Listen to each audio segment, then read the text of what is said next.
Hello everyone, my name is Vam and welcome to another episode of Zero Cut Profiles, the series in which I look at an entire deck and do all the dueling in one take with no cuts at all. You get to see the raw footage and that is it. Today we are back in the NR format once again and we are going to be taking a look at TETHYS FLUFFAL VERNUSYLPH, another deck of my own design where you use the serious draw power of the FLUFFALs to pull off TETHYS Goddess of Light, a card that historically was trying to be abused by many people, but unfortunately could never come to fruition. Each time you draw a fairy monster, you can reveal it and draw a card. This is importantly a when effect, and this card has to be on the field at the start and at the end of that effect. We have double FLUFFAL Wings, double FLUFFAL Owl, triple FLUFFAL Sheep, triple FLUFFAL Bear, triple VERNUSYLPH of the Flowering Fields, triple VERNUSYLPH of the Thawing Mountains, triple FLUFFAL Dog, double Edgimp Chain, triple FLUFFAL Penguin, double FLUFFAL Dolphin, triple TETHYS, of course, because there's no good way to search this outside of Brotar combos, which I opted to not play. One Fright for Reborn, and we'll get to that one in a second. Triple Toy Vendor, triple Torrential, triple Legacy of Yatagarasu, and one Fright for Jar. These two cards, importantly, are great to search off of Edgimp Chain and are fairly good to have in the graveyard as discard fodder for Toy Vendor. This one allows you to recover a banished FLUFFAL Wings or any other FLUFFAL, primarily Wings though. And this one, when it's sent to the graveyard, or if it's sent to the graveyard because it doesn't miss timing, allows you to have a monster's attack on the field. And that is especially good for beating over strong monsters that this deck otherwise cannot compete with.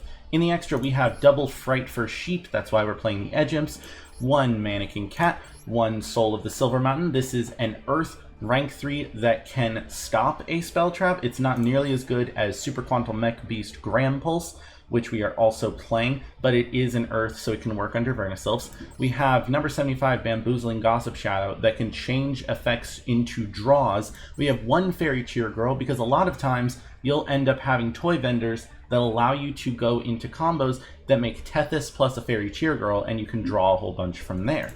We have number 80, Rhapsody and Berserk, number 52, Diamond Crab King, which, fun fact, is an Earth monster. I didn't realize that until making this deck. We have a number 70, Malevolent Sin, an Exosister as Sophiel, a number 77, The Seven Sins, to go with our Malevolent Sin. Then we have a Herald of Mirage Lights, which is a light, but is a very nice spell trap negate, and a Codebreaker Virus Swordsman, along with Protector of the Agent's Moon, which occasionally comes up to out hard to beat boss monsters as well, because you can tribute it to, or another fairy, to target a card my opponent controls and destroy it. And now that's card, so you can also use it to out something like a back row.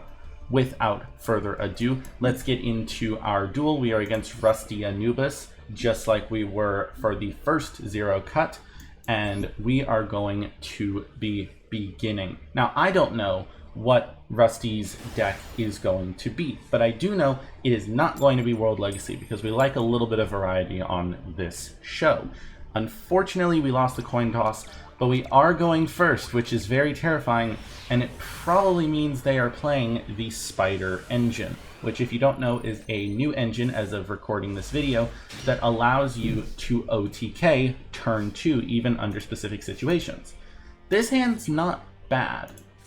However, it is also not perfect, but I think we can make do with it. We are going to go FLUFFAL Penguin, Penguin Effect, to special summon the dog. Now, the dog is going to have its effect, and this effect is going to search us a FLUFFAL Bear. If we had TETHYS, I would probably search Sheep, but we unfortunately do not. Now we can go Bear, Bear Effect, to add a Toy Vendor to our field. We are going to quickly and swiftly activate the Toy Vendor. Toy Vendor Effect, we are going to be pitching the FLUFFAL Wings, a great pitch, and we are going to draw another FLUFFAL Bear. Now this is perfect because we can special summon it. But do we really want to, or do we want to special summon the VERNUSYLPH? Now I'm thinking we want to go with neither, because we can now go into a Wings line and get some fodder for this VERNUSYLPH. And now, once we do that, we can banish the FLUFFAL wings and draw an additional card. That FLUFFAL Dolphin's not horrible, and we drew the TETHYS, which is going to be important for next turn. Now we can search another FLUFFAL, and I'm thinking this time we are going to search that sheep. Now, unfortunately, we cannot activate the VERNUSYLPH as we do not have an earth in the graveyard, but we can switch this around a bit. If we go into Diamond Crab King, we can build up a 3,000 defensive wall and just use its effect for a turn for no reason. So we're going to go Diamond Crab King effect, pitching the dog, which seems weird, but then we can VERNUSYLPH, pitching this and the bear. We don't want to pitch the bear, actually. We're going to pitch the dolphin. Then we can add back the dog for next turn and special summon the VERNUSYLPH. Now with a back row to scare our opponent, this may not have been the best play, but I'm really trying here. So now we've got a 3k wall. We have a bluff back row, which probably would have been better as toy vendor fodder, but is a great one either way. We have the effect that we can use, but I don't think it's going to come up. Oh my, we are playing against a War Rock based deck. War Rock Orpus is going to go to battle, and I don't think we're going to stop him. Now, when it destroys a monster by battle, you can send an Earth from deck to graveyard, and then it gains 200 attack, which is perfectly fine. They're going to be milling a Mahmood. Now, with that, they're going to go to main phase 2, set a back row, set 2 back row, in fact, set 3 back row. Can we get a triple? And we are not going to be activating this Frightful Jar. In hindsight, maybe I shouldn't have said it, but at the same time, that kind of thing can happen, which is great. We're going to go bear. Now, bear is going to hopefully allow us to set the toy vendor. Now we can go toy vendor. And toy vendor, I'm thinking we pitch that sheep. And I'm really hoping we can hit. Because if we can bring out TETHYS. And in a really good situation, other than that triple back row. We didn't hit it. Unfortunate. But we do have alternatives. If I go penguin here, penguin effect. Now we can summon the dog. Hopefully this back row isn't too crazy, although Warrock does have some pretty good back row. Fluffal dog effect. We are going to add, I'm thinking another sheep. Sheep is just a great material. You can bring it back. It's non-once return from hand, special summon, blah, blah, blah. There's tons. So we're going to go Diamond Crab King forward. And now with that out of the way, I'm thinking we go into Malevolent Sin and bounce some, and not bounce, sorry, that's a Sophiel. And we are going to banish the Orpus until the end phase, assuming we make it that far, which it seems like we will. And I'm thinking, if I remember Warrock Generations correctly, I probably don't, we can turn off some of their back row. Even with the new Warrock support. Okay, or we can get Lost Window, which is much, much worse. Except maybe not getting Torrential. Torrential does very bad. That's okay. We didn't out the Warrock, but we do have the battle phase, which is where Warrock thrives, unfortunately. So I'm hoping we can just destroy this guy by battle. And no, it seems Battle Guard Howling. And then they are going to be bouncing a card. They are bouncing the Malevolent Sin. That hurt, but we got rid of their Orpus, and that's fine with me. Unfortunately, we don't have a good way of getting this Diamond Crab King off the field. So it looks like we're just going to have to turn it sideways and hope our opponent doesn't realize. We're not in the best position right now, but that's okay. Also, from now on, when doing the NR format for this series, I forgot to mention, we are going to be doing best of ones. And this is a bad time to mention, I imagine, but oh my gosh, it is Gookie War Rocks. We are going to be doing best of ones as that is how the format is played. I only did a best of 3 the first time because, well, I just forgot. So now we've got a rank 5. If he goes into Paradise Smasher, I'm going to be very concerned. But fortunately, we have ways to deal with it. We just don't have those ways just yet. And there are no War Rocks. It seems that he is going into a Volcasaurus, which fortunately he does not realize. And I know I'm playing a little bit of Hope Yu-Gi-Oh! I know you shouldn't do that. That's all we can do right now. And fortunately, now they can't inflict damage to us. Turn change, draw phase. Not the best draw in the world, honestly. But luckily for us, this deck can sometimes just play Fluffals. So we're going to go Toy Vendor. And now I know it looks like I'm getting away from what this deck aims to do. We're going to pitch TETHYS and hopefully get a good draw. It appears we didn't. Unfortunate. We're just going to have to go end phase and see whatever happens. I imagine we're not going to be able to win. We're too far down on resources. But I'm going to hold out a little bit of hope. And hopefully those mutants in the back will help me. Gookie Suprex, that's very good. Except we've got that Torrential face down, and they get 2 searches, which is fine, because you can't really use those searches in NR. So we're going to go ahead and Torrential, and not give them any hope for getting some Link monsters on the field. Boom, boom, boom. And now, hopefully with an empty board, they'll do their searches and just pass. Now it seems that the Twist Cobra and Suprex are triggering. I guess there was some chain blocking going there. It probably was just random. Searching a Rescorpio, which is terrifying, as a 2300 attack normal summon, and a Guts, which is even more terrifying because it can't be destroyed by battle.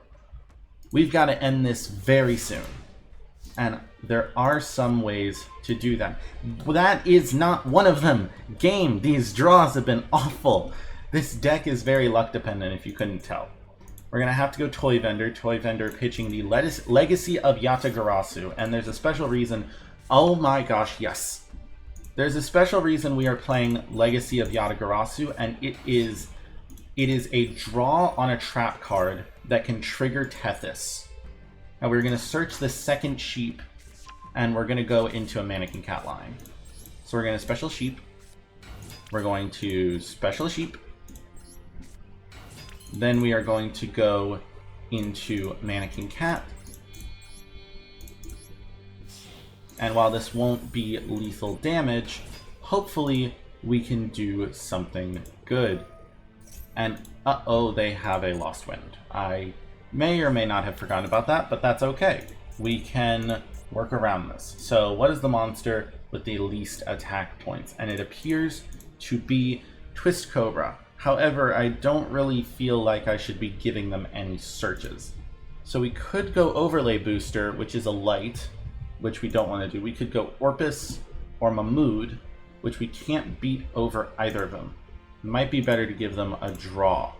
And I'm thinking we should give them a draw with Twist Cobra. Not give them a draw. Yeah, give them a draw. Give them a search. Sorry. We're going to detach a sheep. Special summon the Twist Cobra in attack position, which also may turn on some back row. I don't know all the warrior back row, if I'm being totally honest. We're going to trigger this, target the Twist Cobra, and special summon... Oh, we can special summon the Diamond Crab King. That does nothing. We could also special summon dogs, Vernusylphs, anything, but I'm really suspecting that special summoning a Vernusylph from the deck would be the best logic, because this one can swing in for 2200 damage. Or we could go for another dog, but that also does use up our resources. We could go for the dog from Graveyard, in which case we could bounce the Twist Cobra using an Asophiel, which also isn't bad. We've got options. I'm thinking, honestly, the dog is the best option, because then they don't get the search. But then they just end up with it in their hands anyways. But fortunately, Twist Cobra doesn't seem to do much in the hand. So, dog it is. We're going to go 2 dogs. We're going to go into Exosister Asophiel, which is great removal, if not one of the best, sans Malevolent Sins. We're going to detach from the Asophiel, bounce the Twist Cobra, which can't do much, or buy a card effect. Uh-oh. Fortunately, it doesn't negate the attack. So they are going to just bounce the Asophiel, and we're going to take burn damage. Ugh. But now we can swing in for 2k and keep this game on an even playing field, relatively speaking. They do definitely have more resources, but Mannequin Cat is a beast. Not my best work, but I like it. It is a beast in both sense of the word. It was limited for the longest time. And there's the Rescorpio I was afraid of. I imagine if he's smart, he's, just gonna go to battle. Unfortunately, ladies and gentlemen, I think this is the end of the road for us, unless we can get some lucky draws. Which, that's what this deck is about. So hopefully we still got that dog in deck. And I'm realizing this Frightfur Jar I really should not have set. Legacy of Yatagrasu, we have a second shot. We are going to go Toy Vendor, pitching the Legacy of Yatagrasu, and I'm really hoping we can draw something good. FLUFFAL Owl is not necessarily good, but it is something, I suppose. We don't really have much we're searching for. And I'm wondering, since we don't have any, would it be more worth it to go for Frightfur Jar? I don't think so, because that only has 3 cards in the deck. So we're going to special summon the Owl. And unfortunately, we can't search Poly. I don't play Poly, and that's because we don't go into Frightfur Sheep too often. And now that we're down on resources, I imagine our opponent is going to capitalize. I was hoping some back row removal would get the Frightfur Jar, but it appears that doesn't exist. There's the Twist Cobra we bounced, which is awesome. Or maybe it's another one that they drew. I don't know. Twist Cobra in. Unfortunately, there goes our Owl. We could really use a better draw than just Owl. Uh-oh. It appears we are on our last leg. And now the Twist Cobra, we're going to be taking 3,900 damage, which is incredible in the sense that it is awful. And now, with that being said, we are down to our last 500 life points. We have a back row that could possibly end us at any moment. And hopefully a draw that changes everything. That doesn't change anything, and this is entirely what I deserve for turning away from this initial plan. Tethys, Goddess of Light, pitch. We could really use that dog right now. Oh my gosh, Frightfur Jar would have worked. We're gonna Edge Imp Chain. We're gonna chain Frightfur Jar, because we do have the chance to summon another Edge Imp Chain, albeit very low. We're gonna search the Frightfur Reborn. Frightfur Reborn for the Frightfur Jar. And it's Toy Vendor! What is this? Oh, we return it to the deck. Aww. And it appears that is lights out. Let's go ahead and give them final blow. They deserve it. They played very well. And I just did not hit the draws I needed. Now, I know it looks like this deck is awful, but trust me, when it pops off, it is amazing. And it can build boards that are OTK potential. Unfortunately, this time just wasn't one of those times. So, With that being said, this very high rolling deck was kind of fun to play. We didn't get to see TETHYS, but it is very fun to resolve. You just get to draw half your deck, and you can deck out with this list. Anyway, thank you all very much for watching. My name is Vam, and I will see you in the next video. Peace!